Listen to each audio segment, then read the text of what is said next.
Hey guys, I'm so sorry for not posting yesterday. So today we're reading Leviticus Chapters 11 and 12. And today's verse of the day is Colossians 13:12. Therefore, as God's chosen people, holy and dearly loved, clothe yourselves with compassion, kindness, humility, gentleness, and patience. Amen. So today we're reading Leviticus chapters 11 and 12. Leviticus chapter 11. The Lord said to Moses and Aaron, "Say to the Israelites, of all the animals that live on land, these are the ones you may eat. You may eat any animal that has a divided hoof and that chews the cud. There are some that only chew the cud or only have a divided hoof, but you must not eat them. The camel, though it chews the cud, does not have a divided hoof.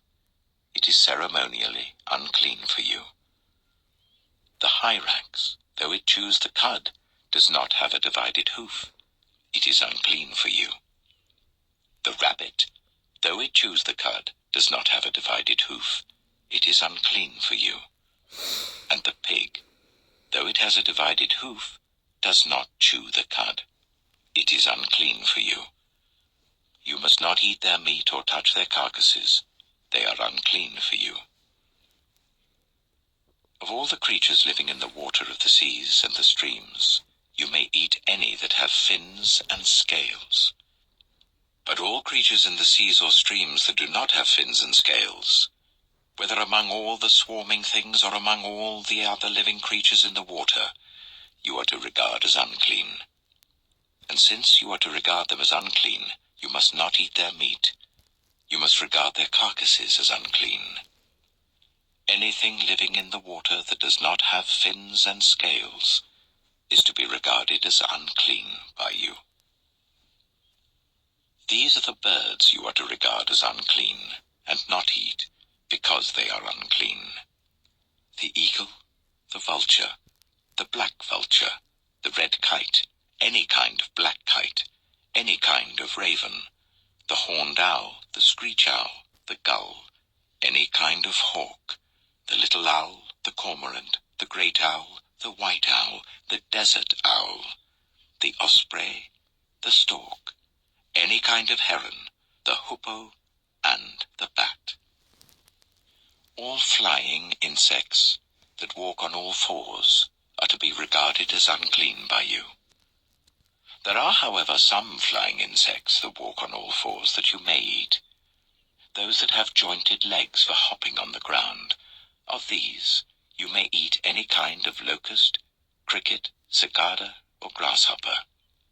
But all other flying insects that have 4 legs you are to regard as unclean.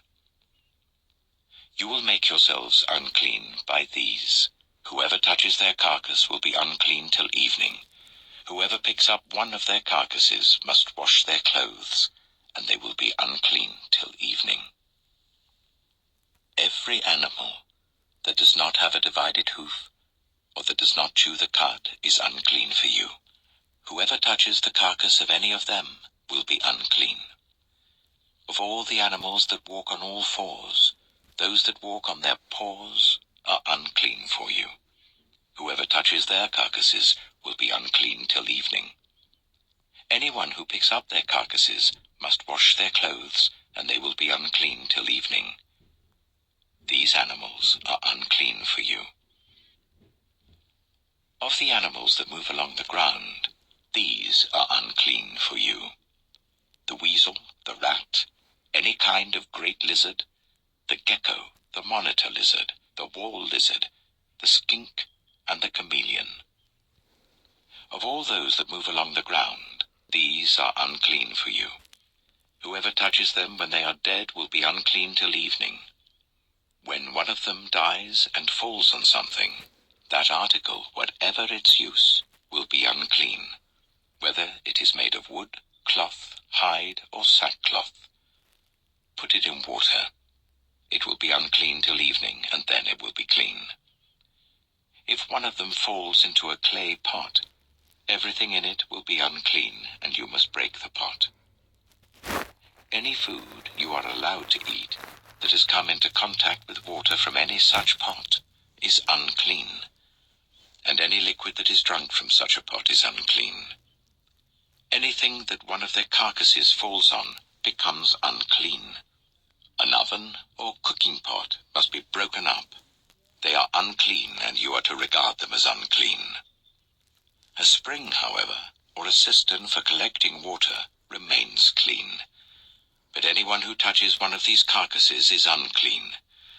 If a carcass falls on any seeds that are to be planted, they remain clean.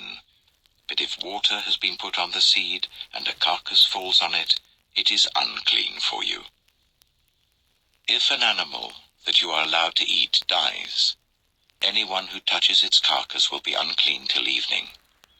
Anyone who eats some of its carcass must wash their clothes, and they will be unclean till evening.